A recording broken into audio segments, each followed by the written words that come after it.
Are you prepared to go see historical items from the Americas? Yes, Jeff. Yes, I am. Okay, we will embark on our tour of Americana. We'll be starting momentarily. We're starting with the what? Momentarily. If you look to your right, or my left, other left, you'll see the Victory Garden. This is put together by somebody years ago to show gardens used in World War something. Two. And if you look further to your left, you'll see the obelisk. Also known as the Washington Monument. By tourists. Please note the top of the obelisk is pointy. Do not fall on it. It will cause injury. This is the largest obelisk in your viewing area. Wow. It's grown over the years. It's been watered annually. That helps. On quiet nights, they say you can hear it grow. Explain this structure. Box. Yes, that we are in. The curved face over there actually has some acoustic value, and it's a noise canceling station. So as long as you're in here, you can hear each other. But if you walk outside, hear anything until you walk back in again, it's a real effect. So, it only happens here.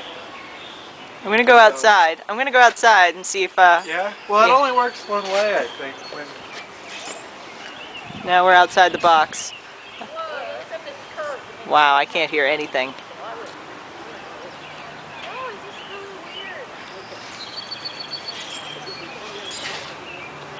See what I mean? You can't hear a thing when you're outside the box, even though... You walk back in here and you can hear it again. That is really something. It's really strange.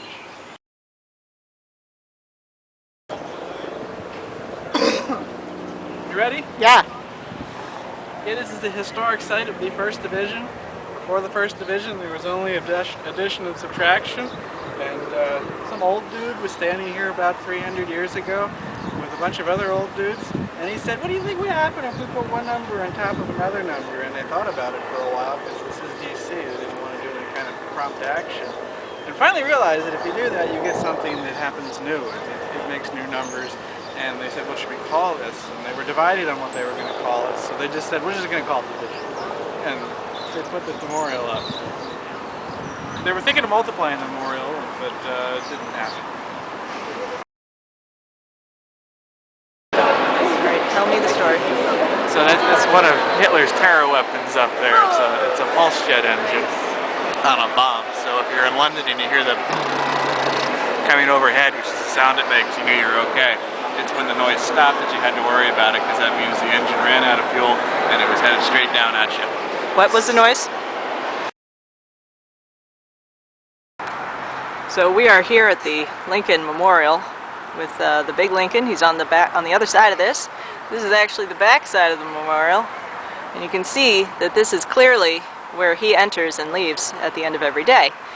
You know, he's only here for, you know, his working hours, which is I think 7 a.m. to 10 p.m. And then he leaves and he uses these big steps over here to exit, because the steps in the front, he would just squish them. He would just squish those steps over there. And what we found interesting in the back here is that little known fact is there was a prisoner of war, because they actually were building this during the World War I. So they had one of the prisoners and they actually handcuffed him to the ground. And unfortunately, this guy had skinny arms, so and he was able to wriggle his hands out of the shackles. And to this day, this is all that's left. Amazing. And they left it here as a monument to him.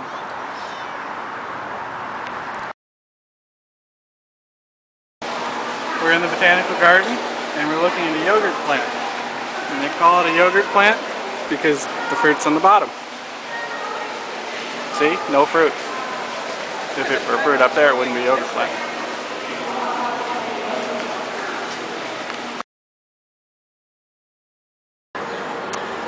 Up and to your left, you will notice the scaffold building.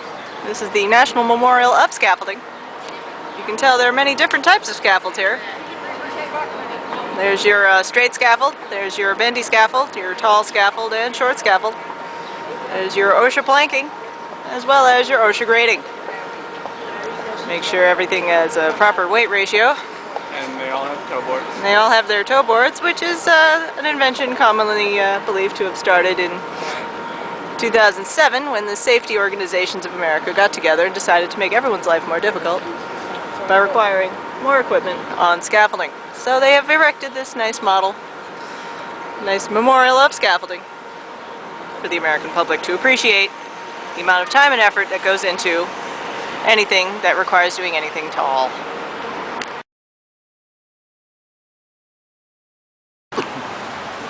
Oh, that's not Hiroshima.